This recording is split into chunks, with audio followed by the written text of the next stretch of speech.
What's going on, guys? Ball here. Welcome to a new video, and today I will be doing my Pickems for the Starladder Budapest Major Stage 1.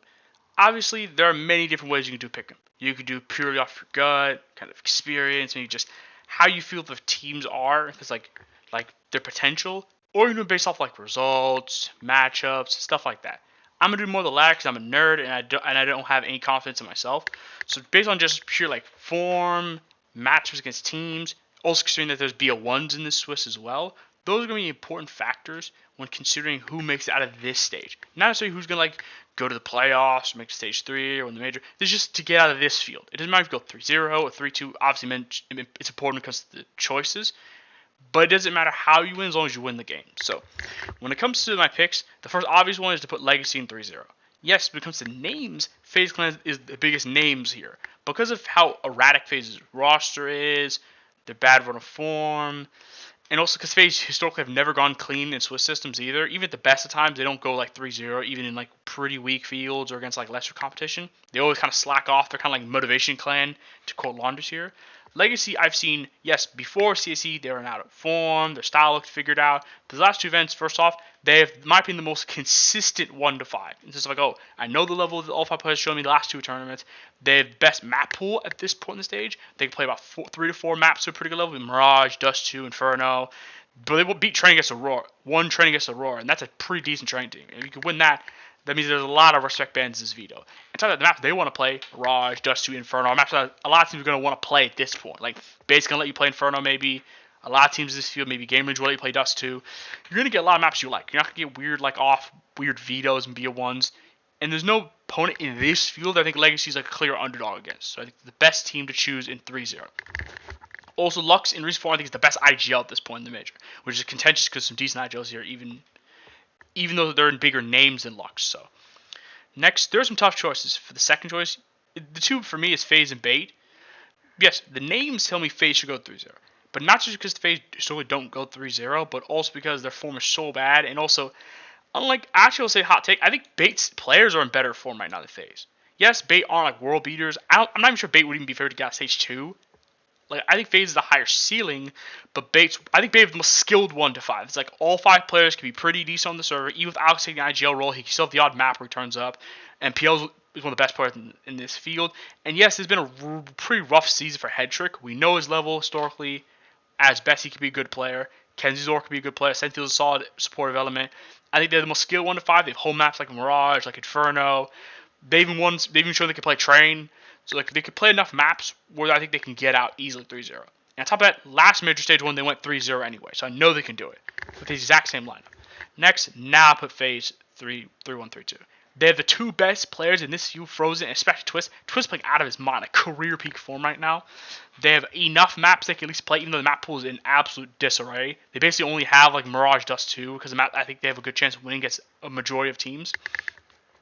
But they have enough skill, and Mirage is a map that a lot of teams are going to let them play as well. Keep that in mind. And also, yes, Brook has been out of form for a long time. Carry's individual level has been strugglesome. The T sides have been strugglesome. Jacob hasn't adapted. But like Jacob against this type of field shouldn't worry as much as some of these tier 1 events where he's playing very good opponents. That's where I think there'll be big issues. Yes, they lost a foot twice. That's true. Yes, they did get banged up by Verse Pro. That's true. Their form has been weak. But it's not weak enough to the point they don't get out of this field.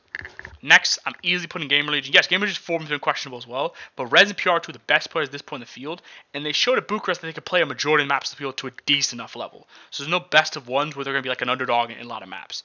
And on top of that, I think ZTL is one of the better callers at this point in the field, and the core 4 has been around long enough where I think they can have enough to get out. They're not going to go clean. I doubt they go 3-0 because I don't think they have like the best player in this field or anything like that. And I don't think they have like great T rounds. You saw Bucharest on Dust 2 where they got 0 T rounds against Pain on Dust 2. That's maybe you can get T rounds, by the way. But yeah, I think they have enough to get out. Then I go to my 03s. First, I'm going to put Red Canids. Their form's been bad. The most experienced players probably dropped from what I remember.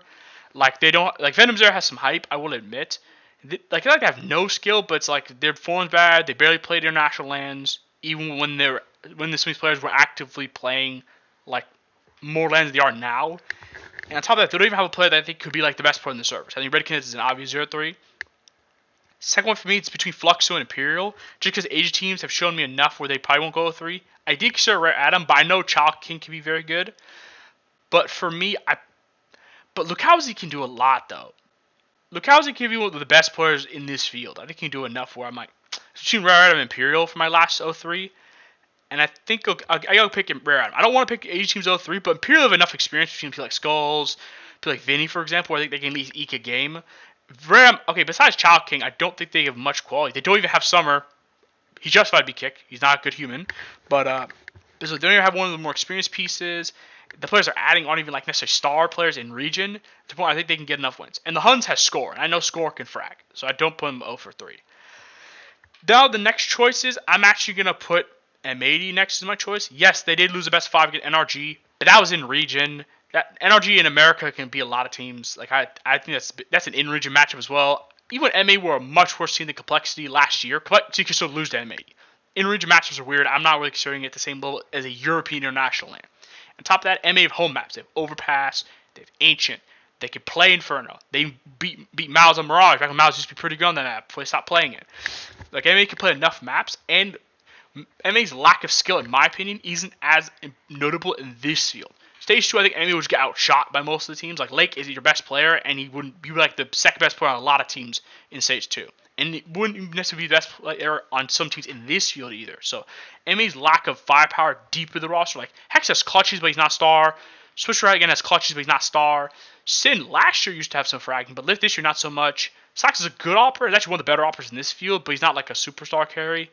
Lake has impact, but he doesn't have like the all-around game. But I think he's enough skill and enough home maps. I think Sin's one of the better callers in this field where I think they get out. Especially because they're going to have a best 3 as a fallback if they go 1 for 2, for example. So I trust them to do just enough to get out. But I don't think there's much of a lock as a lot of people would think. Next, I'll put NIP. Just because, yes, NIP Bucharest looked dreadful. But I will say 2 of the losses were close losses. So not like they got banged out 0 for 6. They got no maps. Secondly, S. Kaspersky's been amazing since he joined.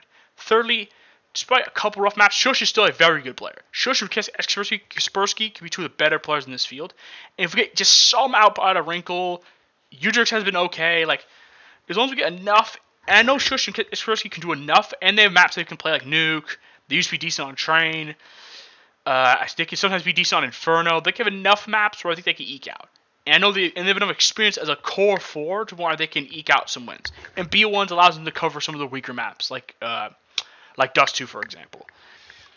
Next, I'll put Perivision, because yes, there's a lack of lane experience. That's true. There's a lack of major experience. Only James played it in a major.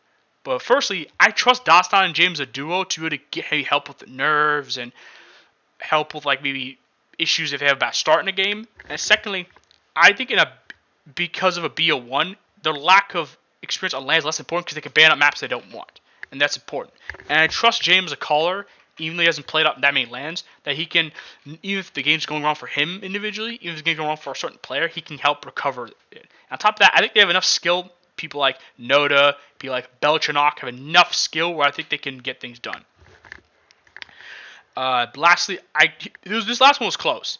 There are 3 teams I did consider. First, I'll talk about the one I didn't even consider was NRG. Yeah, they won some Philadelphia events. Congrats. Earlier in the year, when they had the old lineup, they were specials on Train. Congrats.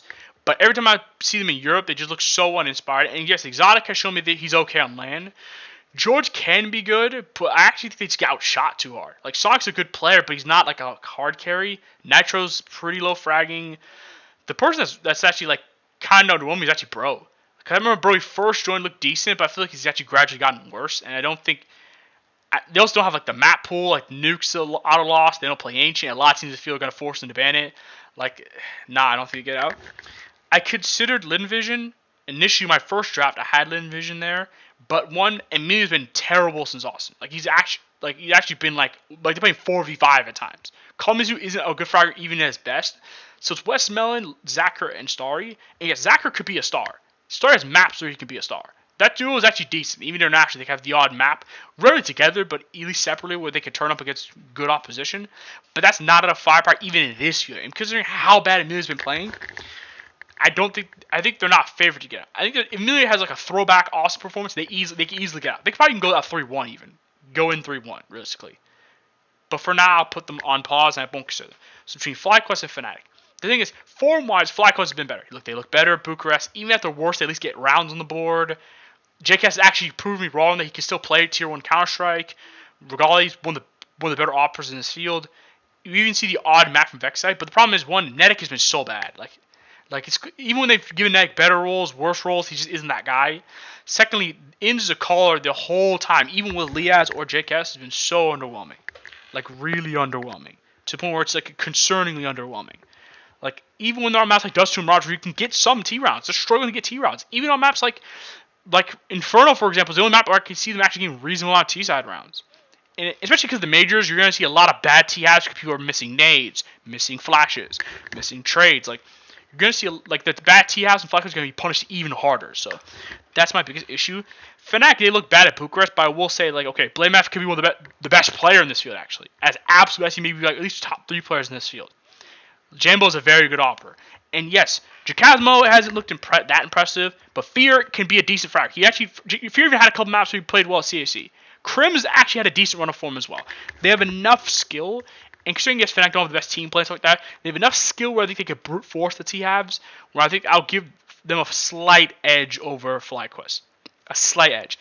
I did generally consider the last 3 spots for the last teams to the last spot, but for now, I think this is my pick 'em. If you guys do enjoy the video, please like and subscribe, and I'll see you guys next time.